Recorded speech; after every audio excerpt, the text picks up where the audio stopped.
Hello everybody and welcome to a new forecasting tutorial.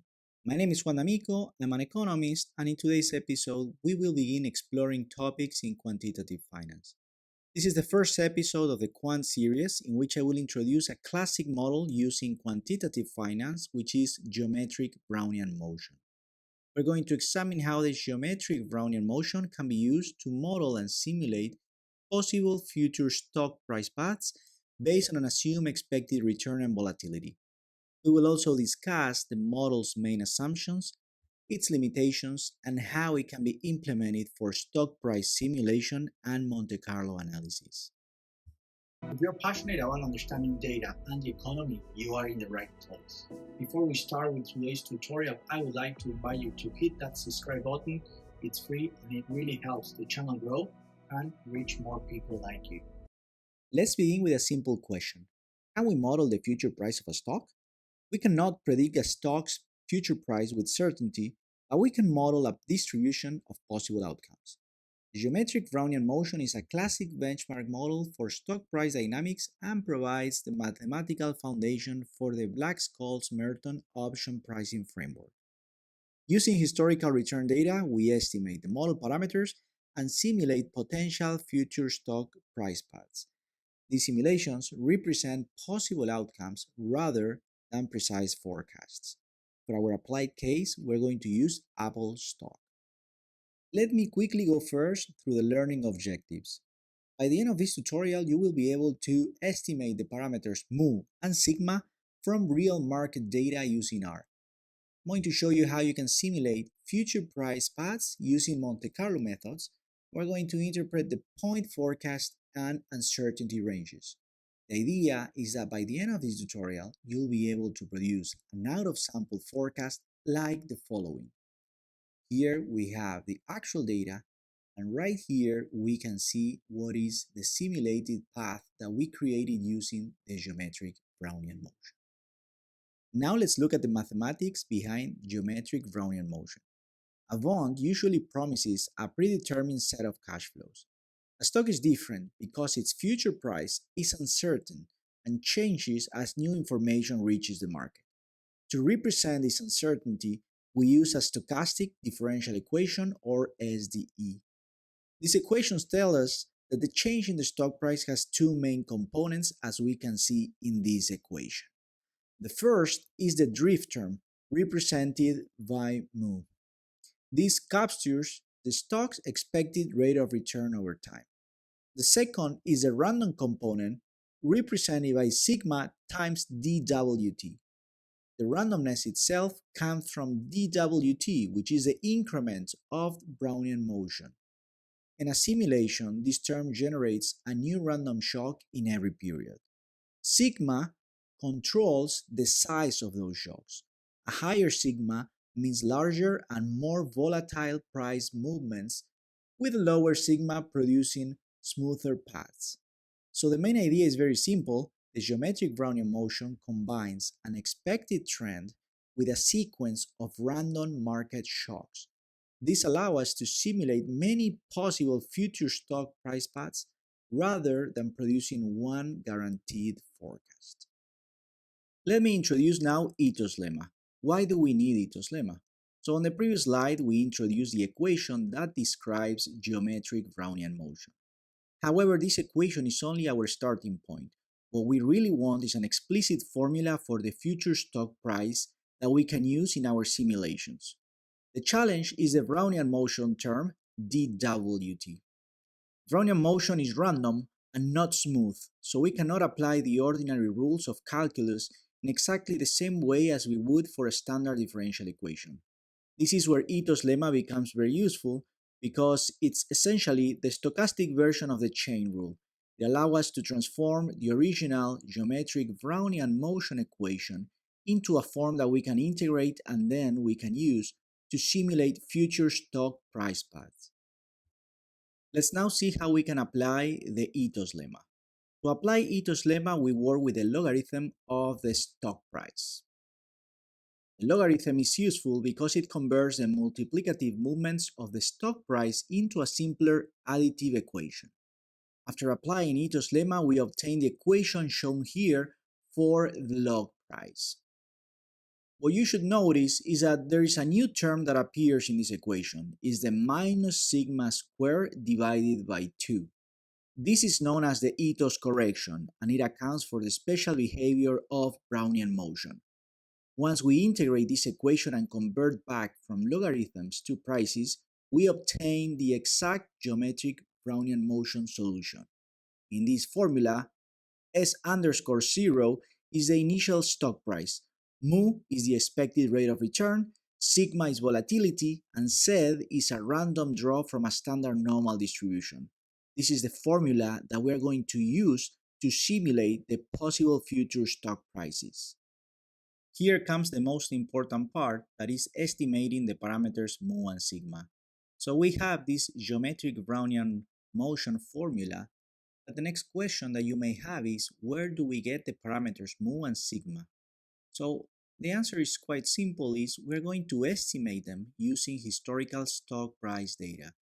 Instead of working directly with prices, we first calculate the daily log returns. A log return measures the percentage change in the stock price in a way that is convenient for continuous compounding. Under the geometric Brownian motion assumptions, these daily log returns are normally distributed, so this is very important. Their standard deviations gives us an estimate of volatility. Because we are using daily data, we multiply the daily data standard deviation by the square root of 252 to annualize it. The mean log returns gives us an estimate of the annual growth rate of the log price. However, this is not exactly the geometric Brownian motion drift mu. It estimates mu minus sigma squared over 2. So, to recover an estimate of mu, what we have to do is we annualize the average log return and then add sigma squared over 2. One important limitation is that these are historical estimates. They describe how the stock behaved in the sample, but they do not guarantee that the same return and volatility will continue in the future. Alright, we have already looked at the theoretical aspect, so now we can move into the applied world. So before we start coding, let's summarize what's the applied workflow. First, we download the historical stock price data. In this example, we will use Apple and work with adjusted closing prices. Second, we convert prices into daily log returns. These returns are the raw material for estimating the geometric Brownian motion parameters. Third, we estimate volatility, sigma, using the standard deviation of log returns, and we estimate the drift mu using the average log return plus ethos correction. Once we have prices mu and sigma, we're going to plug them into our geometric Brownian motion equation. Finally, instead of producing one single forecast, we use Monte Carlo simulation. We draw many random shocks and generate many possible future price paths. From those paths, we are going to summarize the distribution using the median and the uncertainty bands. Alright, I'm in R, and we're going to start now with the applied section. The first step, as always, is importing the libraries. We're going to use in QuantMod, ggplot2, and dplyr. Very important, I have as a reference here the book that I have used to rely on the theoretical aspect of all this modeling, and is full options, futures, and other derivatives. In particular, I'm looking at chapter 15, so that's a book that you can take a look at if you want to get more familiar with all the concepts that we are discussing. We're going to start then with getting the symbol. In this case, as I mentioned, we're using Apple. The source is going to be Yahoo, and we are going to do this from the year 2022, starting on January 1st. Finally, what I do here is the most important aspect, I would say, that is I define S underscore 0 for our formula, which is the last available adjusted closing price in our dataset. This is going to be the starting value for every simulated path. So let's select all of these and let's run this portion of the script. I click in environments, and here I have the partial results. Next, we're going to estimate the two main parameters of the geometric Brownian motion model, which are mu and sigma. First, what we do is we calculate the daily log returns by taking the difference in the logarithm of prices. we remove any invalid observations, and we keep approximately the last 2 years of trading data, which corresponds, as you can see here, to 504 observations. We then define one trading day as 1 over 252 of a year. Then we estimate sigma. The way we do this is by using the standard deviation of daily log returns multiplied by the square root of 252, so we annualize it. Finally, here we estimate mu. We annualize the average daily log returns and add 1/2 of sigma square. This converts the estimated growth rate of the log price into an estimate of the geometric Brownian motion drift. These are historical estimates, so they describe the selected sample period and are not guaranteed to continue in the future. That's very important to consider in our model. Let's select all these, and now I'm going to run this portion of the script. We can see here that the current price is 336 with 91 cents.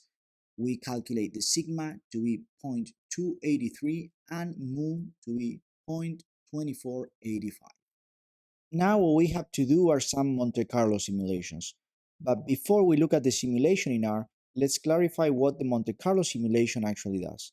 So instead of asking for one exact prediction of Apple's stock price 1 year from now, we ask a more useful question, which is, what is the distribution of possible future prices? Monte Carlo simulation helps us answer that by generating many possible future paths. So each path starts from today's stock price.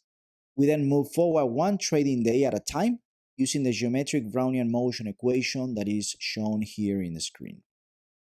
At every step, the model combines two components. The drift mu represents the expected direction of the process.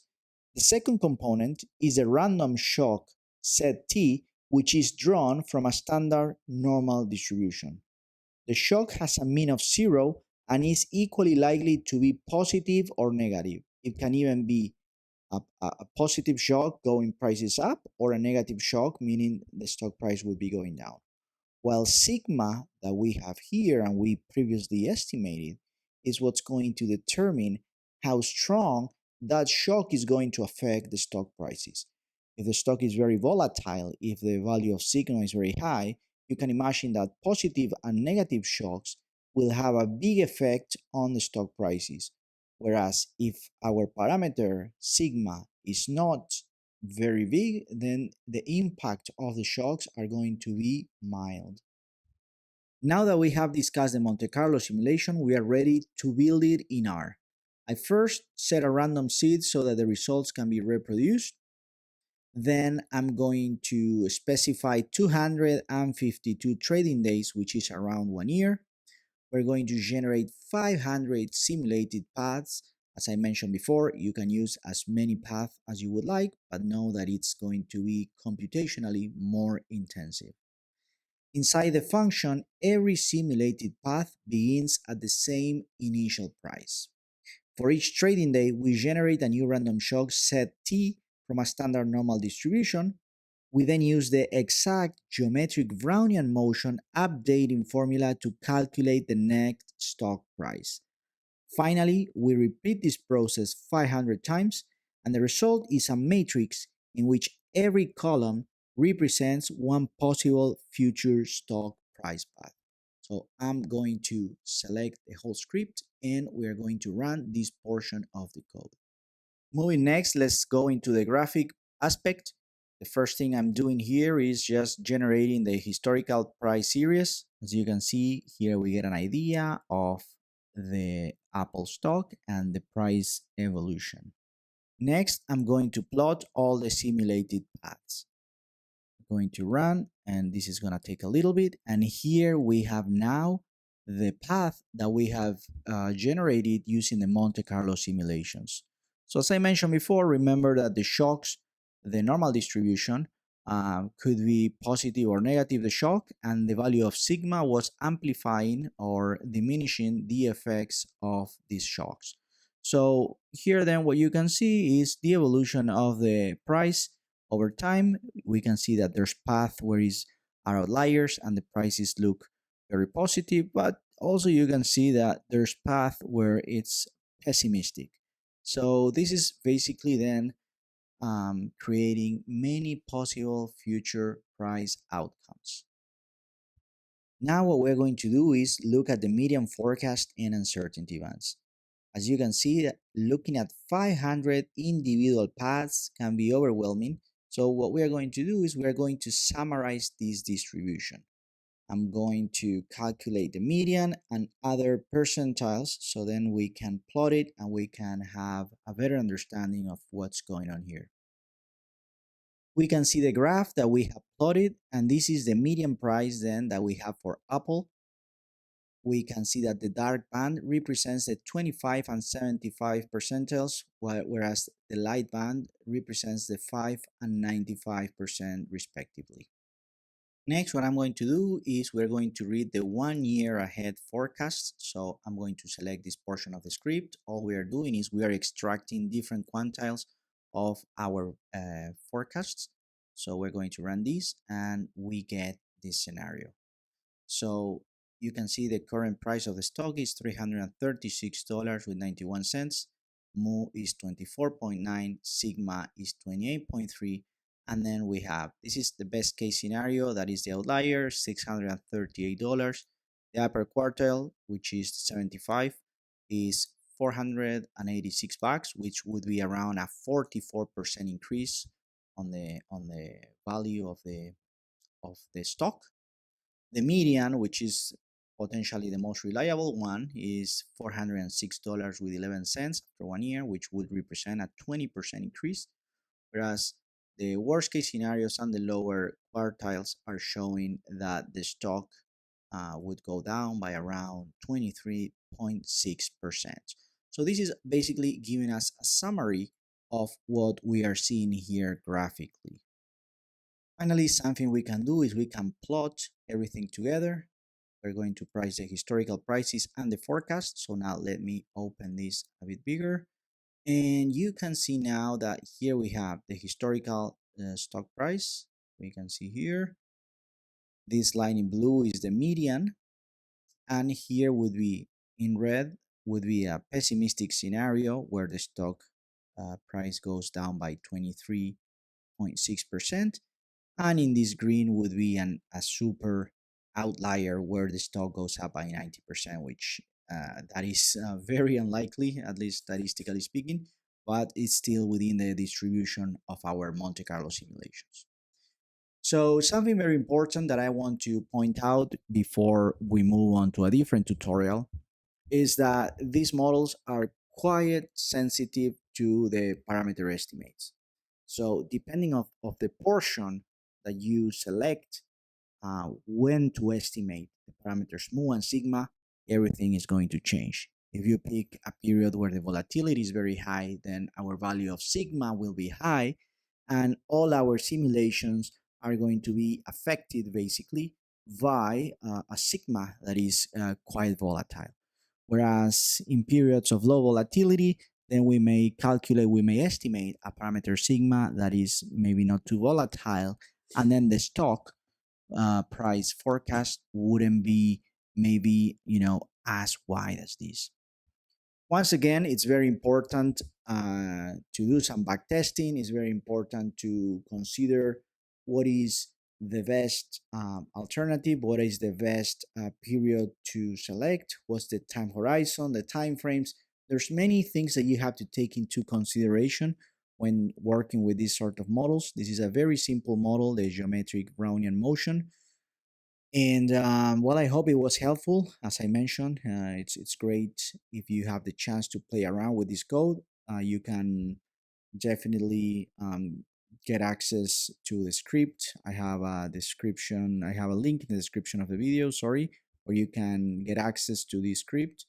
You can buy it for a very low price, and it's going to help to keep creating more quality content. On the next slide, on the next tutorial, sorry, I'm going to be covering a new topic, which is still within the geometric Brownian motion, but is including some Poisson movements. So basically, we're going to incorporate into this model some discrete jumps which this is something that can happen. We're going to estimate the Poisson, the lambda, and within the data, and we're going to try to understand if there's jumps, discrete jumps, sudden changes in stock prices, and try to incorporate that sort of unexpected movement into our stock price forecast. So I invite you to subscribe to my channel, give a like, please leave your comments. I read all the comments, I try to answer all the comments. Feel free to share this with your network. It's very important for me to keep getting your support.